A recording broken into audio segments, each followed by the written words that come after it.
الحمد لله وكفى والسلام على عباده الذين اصطفى أما بعد فأعوذ بالله من الشيطان الرجيم بسم الله الرحمن الرحيم ربنا وابعث فيهم رسولا منهم يتلو عليهم آياتك ويعلمهم الكتاب والحكمة ويزكيهم إنك أنت العزيز الحكيم. عن عرباض بن سارية رضي الله عنه قال قال رسول الله صلى الله عليه وسلم إني عبد الله لخاتم النبيين وإن آدم عليه السلام لمنجدل في طينه وسأنبئكم بأول ذلك دعوة أبي إبراهيم وبشارة عيسى بي ورؤيا أمي التي رأت وكذلك أمهات النبيين ترين او کما قال علیہ السلام. السلام علیکم ورحمۃ اللہ وبرکاتہ. محترم ناظرین، محترم سامعین، آج میں آپ حضرات کے سامنے آپ صلی اللہ علیہ وسلم کی سیرت مبارکہ کی ابتدائی پہلو اور ولادت کے بعد کی کچھ پہلو کا تذکرہ کروں گا. آپ صلی اللہ علیہ وسلم کی سیرت مبارکہ اتنی طویل و عریض ہے کہ اگر کوئی بیان کرنا چاہے تو ہو بہو آپ کی سیرت مبارکہ بیان نہیں کر سکتا. اگر بچپن کی سیرت بیان کی جائے تو جوانی کی سیرت چھوٹتی ہے، اگر جوانی کی سیرت بیان کی جائے تو آپ کی آخری عمر کی سیرت چھوٹتی ہے. غرض آپ کی سیرت مبارکہ اتنی طویل و عریض ہے کہ بیان کرنے والوں کے لیے وقت کی قلت دامنگیر ہو سکتی ہے، مگر آپ کی سیرت مبارکہ مکمل نہیں ہو سکتی.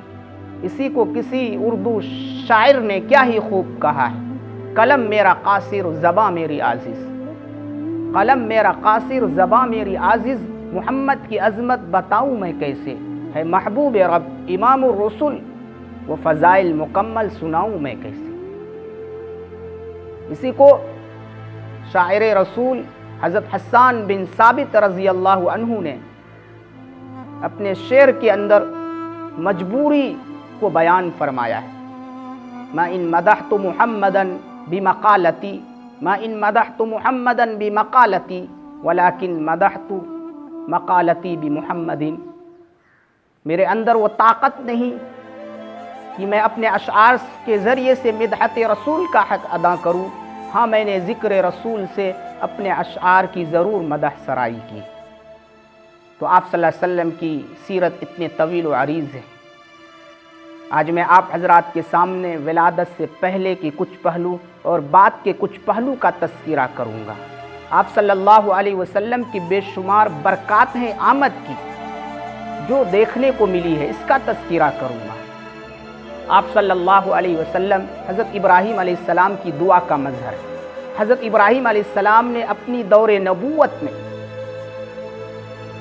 کچھ دعائیں کی تھی.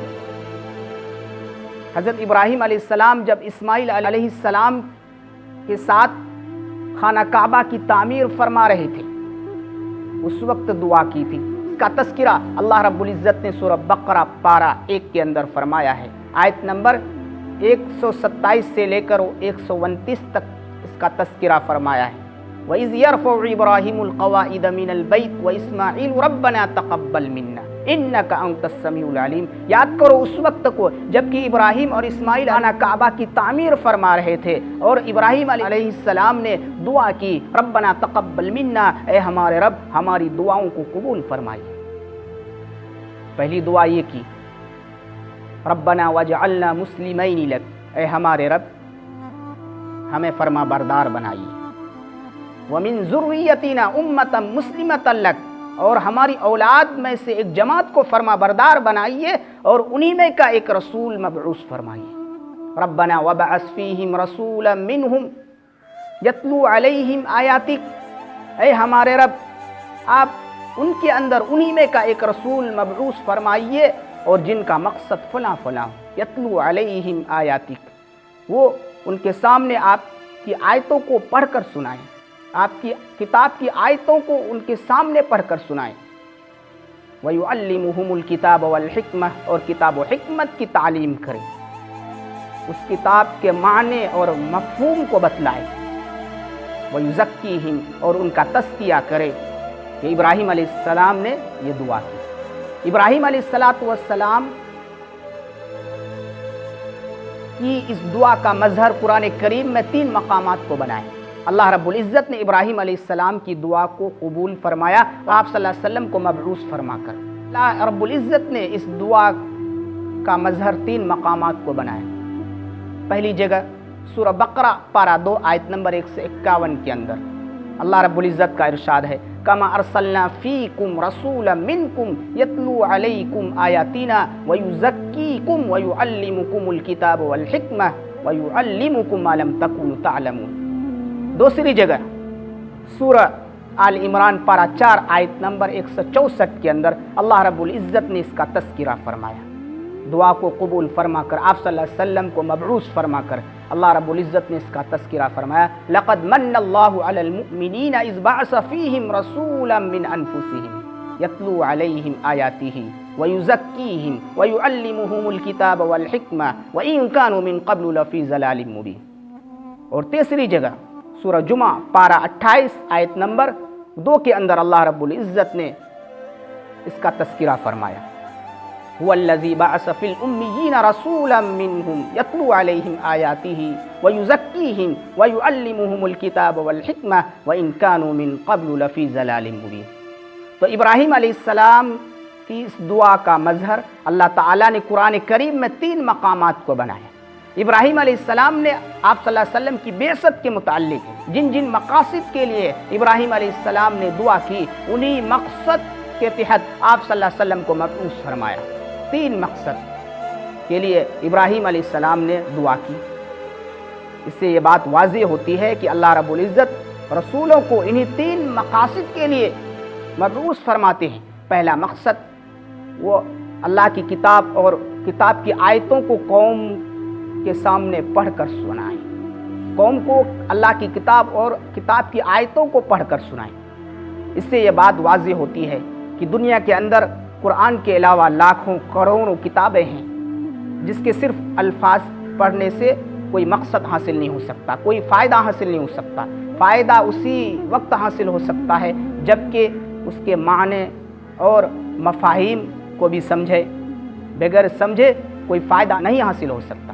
مگر قرآن ایسی کتاب ہے جس کے الفاظ پڑھنے پر اللہ تعالیٰ ثواب مرحمت فرماتے ہیں۔ دنیا میں لاکھوں ایسے مسلمان ہیں جسے معنی قرآن کے معنی نہیں آتا، مگر وہ قرآن پڑھتے ہیں تو اللہ ثواب مرحمت فرماتے ہیں۔ پہلا مقصد اللہ کی کتاب اور آیتوں کو قوم کے سامنے پڑھ کر سنانا۔ اللہ تعالیٰ 3 مقصد کے لیے رسول کو بھیجتے ہیں۔ دوسرا مقصد صرف الفاظ نہیں پڑھنا بلکہ اس کے معنی اور مفاہیم اور مقاصد سے بھی آگاہ کرانا، معنی بھی بتلانا، اسرار و رموز سے بھی واقف کرانا، تاکہ اپنی زندگی کتاب کے مطابق ڈھالے۔ اور تیسرا مقصد وَيُزَكِّيهِمْ، ان کا تزکیہ کرے، ظاہری گندگیوں سے بھی باطنی گندگیوں سے بھی۔ ظاہری گندگی ہر شخص جانتا ہے، شراب ہے، چوری ہے، ڈاکہ ہے، اور باطنی گندگی کفر ہے، شرک ہے، عقائد باطلہ ہے، حسد ہے، کینہ ہے۔ انہی 3 مقاصد کے لیے اللہ رب العزت رسولوں کو بھیجتے ہیں۔ تو ابراہیم علیہ السلام کی دعا کو اللہ نے قبول فرمایا۔ آپ صلی اللہ علیہ وسلم کی بعثت کے متعلق جو ابراہیم علیہ السلام نے اپنی دور نبوت میں، جو آپ صلی اللہ علیہ وسلم سے تقریباً 3470 سال پہلے ابراہیم علیہ السلام نے جو دعا کی تھی آپ کی بعثت کے متعلق، اور جن مقاصد کے لیے دعا کی تھی، نبی کو بھیجنے کی یہ مقصد ہو، انہی مقصد کے تحت آپ صلی اللہ علیہ وسلم کو اللہ رب العزت نے مبعوث فرمایا، ابراہیم علیہ السلام کی دعا کو قبول فرمایا۔ تو ابراہیم علیہ السلام کی دعا کا مظہر ہے آپ کی بعثت، اور عیسیٰ علیہ السلام کی بشارت ہے۔ عیسیٰ علیہ السلام نے اپنی دور نبوت میں، عیسیٰ علیہ السلام کی دور نبوت آپ صلی اللہ علیہ وسلم کی جو ولادت کے درمیان فاصلہ ہے زمانے کا 570، عیسیٰ علیہ السلام نے 570 سال پہلے بنی اسرائیل کو یہ بشارت دی تھی، آپ کی بعثت کی بشارت، آپ کی تشریف آوری کی بشارت، آپ کی آمد کی بشارت، جس کا تذکرہ اللہ رب العزت نے سورہ صف پارہ 28 آیت نمبر 6 کے اندر فرمایا ہے۔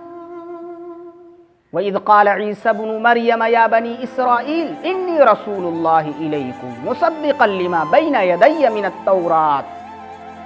یاد کرو اس وقت کو جب عیسیٰ علیہ السلام نے بنی اسرائیل سے فرمایا انی رسول اللہ الیکم، میں تمہارے طرف اللہ کا بھیجا ہوا رسول ہوں، ومصدقا لما بین یدی من التوراۃ، اور میں تمہارے طرف اس کتاب کی تصدیق کرنے والا بنا کر بھیجا ہوا ہوں جو ہم سے پہلے آئی ہے تورات کی، یعنی تورات کی تصدیق کرنے والا بنا کر اللہ نے بھیجا۔ وَمُبَشِّرًا بِرَسُولٍ يَأْتِي، اور میرے بعد ایک رسول آئے گا، من بعد اسمہ احمد، جس کا نام احمد ہوگا۔ اس رسول کی بشارت دینے والا بنا کر اللہ نے بھیجا ہے۔ تو عیسیٰ علیہ السلام نے آپ صلی اللہ علیہ وسلم کی بعثت کی بشارت دی تھی اپنی عہد نبوت میں، اپنی دور نبوت میں، اور عیسیٰ علیہ السلام نے آپ کا نام مبارک بھی بیان فرمایا کہ میرے بعد ایک مبشرًا برسول یاتی من بعد اسمہ احمد، میرے بعد ایک نبی آنے والا ہے جس کا نام احمد ہوگا۔ تو عیسیٰ علیہ السلام نے آپ کی بعثت کے متعلق بشارت دی تھی اور آمد کی متعلق بشارت دی تھی 570 سال پہلے۔ باز بن ساریہ رضی اللہ عنہ فرماتے ہیں کہ آقائے نامدار محمد صلی اللہ علیہ وسلم نے فرمایا انی عبداللہ لخاتم النبیین، یقیناً میں اللہ کا بندہ ہوں اور اللہ رب العزت نے مجھے خاتم النبیین کا منصب اس وقت عطا فرمایا وَإِنَّ آدَمَ علیہ السلام لَمُنْجَدِلٌ فِي طِينٍ، جب آدم علیہ السلام مٹی کے پتلے میں پڑے ہوئے تھے۔ وَسَأُنَبِّئُكُمْ بِأَوَّلِ ذَلِكَ، میں تمہیں اپنے معاملہ کا ابتدا بتلاتا ہوں۔ دعوت ابی ابراہیم، میں اپنے ابا جان ابراہیم علیہ السلام کی دعا کا مظہر ہوں۔ وبشارت عیسیٰ بھی، اور میں عیسیٰ علیہ السلام کی بشارت کی سچی ثبوت ہوں۔ ورؤیا ام التی رأت، اور میں اپنی والدہ ماجدہ کی اس خواب کی تعبیر ہوں جو انہوں نے خواب دیکھی۔ وَكَذَلِكَ أُمَّهَاتُ النَّبِيِّينَ تَرَيْنَ، اسی طرح نبیوں کی مائیں، نبیوں کی والدہ خواب دیکھا کرتی ہیں۔ تو آپ صلی اللہ علیہ وسلم نے فرمایا میں ابراہیم علیہ السلام کی دعا کا مظہر ہوں اور عیسیٰ علیہ السلام کی بشارت کی سچی ثبوت ہوں اور اپنی والدہ محترمہ کی خواب کی تعبیر ہوں۔ محترم ناظرین، آپ صلی اللہ علیہ وسلم کی ولادت سے پہلے، ولادت کے بعد بے شمار برکتیں دیکھنے کو ملی ہے، بے شمار عجیب و غریب واقعہ پیش آئے۔ آپ صلی اللہ علیہ وسلم کی ولادت سے تقریباً 50 یا 55 دن پہلے واقعہ فیل پیش آیا۔ ابرہہ صباح حبشی، جو نجاشی شاہ حبش کی طرف سے یمن کا گورنر جنرل تھا، جب انہوں نے دیکھا کہ ملک عرب کے لوگ، اہل عرب خانہ کعبہ کا حج کرتے ہیں، تو انہوں نے چاہا کہ خانہ کعبہ کا حج یمن کی طرف پھیر دیا جائے۔ تو انہوں نے صنعاء میں ایک کلیسا بنایا، بڑا کلیسا، اور انہوں نے چاہا کہ ملک عرب کا حج یہاں پھیر دیا جائے۔ جب بنو کنانا کے ایک آدمی کو پتہ چلا تو انہوں نے کلیسا میں جا کر گندگیاں کر ڈالی۔ جب ابرہہ کو پتہ چلا، انتقام کے جذبے سے خانہ کعبہ کو ڈھانے کے لیے 60,000 کا لشکر تیار کر کے خانہ کعبہ کی طرف رخ کیا۔ اس کے لشکر میں کئی ایک ہاتھی تھے، انہوں نے اپنے لیے ایک ہاتھی منتخب کیا تھا، بڑا طاقتور ہاتھی تھا۔ جب وادی محصر کو پہنچا، روایت کے اندر آتا ہے کہ اس کا ہاتھی بیٹھ گیا اور ہر سمت جانے کے لیے تیار تھا سوائے خانہ کعبہ کی طرف۔ مگر جب ابرہہ نے حملہ کیا، اللہ رب العزت نے ابرہہ سے خانہ کعبہ کی حفاظت فرمائی، جس کا تذکرہ اللہ رب العزت نے سورہ فیل پارہ 30 کے اندر فرمایا ہے الم تر کیف فعل ربک باصحاب الفیل، اے مخاطب کیا تمہیں معلوم نہیں تمہارے رب نے ہاتھی والوں کے ساتھ کیا کیا؟ یجعل کیدہم فی تضلیل، کیا ان کے داؤں کو، کیا ان کے ارادے کو ناکام نہیں کر دیا؟ وارسل علیہم طیرا ابابیل، کیا ان پر چھوٹے چھوٹے پرندوں کو نہیں بھیجا؟ ترمیہم، جو ان پر کنکریاں مارتے، کنکریاں پھینکتے تھے۔ فجعلہم کعصف مأکول، اللہ نے اسے کھائے ہوئی بھوسی کی طرح کر دیا۔ تو اللہ رب العزت نے ابرہہ کے لشکر کو ناکام کیا اور وہ پرندے چھوٹی چھوٹی کنکریوں کو پھینکا کرتے تھے. ان کے پاس 3 کنکریاں تھیں، ایک چونچ کے اندر، 2 پروں کے اندر. ان کنکریوں کو وہ پھینکا کرتے تھے اور اس طرح بھگدڑ مچی ابرہہ کے لشکر کے اندر. اڑتا ہوا بھاگتا، کچلتا ہوا بھاگتا، اور دوسری طرف ابرہہ پر یہ آفت آئی کہ اس کے انگلیوں کے پور جھڑنے لگے اور صنعاء پہنچتے پہنچتے چوزے کی شکل میں ہو گیا اور سینہ پھٹ گیا، دل نکل گیا اور اسی وقت اس کا انتقال ہو گیا. اللہ رب العزت نے آپ صلی اللہ علیہ وسلم کی ولادت اسی سال ہونے والی تھی. اسی وجہ سے اللہ رب العزت نے خانہ کعبہ کی حفاظت فرمائی کہ آپ صلی اللہ علیہ وسلم کی ولادت کی برکت میں سے. اور آپ صلی اللہ علیہ وسلم کی ولادت باسعادت مکۃ المکرم 570 عیسوی ربیع الاول کے مہینے میں عام الفیل کے سال پیر کے دن صبح صادق کے وقت آپ کی ولادت باسعادت ہوتی ہے. تاریخ ولادت کے بارے میں اختلاف ہے. 10، 8، 2، 12 اور 9 کا بھی قول ہے، مگر یہ ضعیف قول ہے، بتلایا جاتا ہے. تو 10، 8، 9، 12، 2 تاریخ ولادت کے بارے میں اتنی قول ہے، اور ساری قول ہے. تو آپ صلی اللہ علیہ وسلم کی ولادت کے بعد بھی عجیب و غریب واقعات پیش آتے ہیں، عجیب و غریب برکتیں دیکھنے کو ملتی ہیں.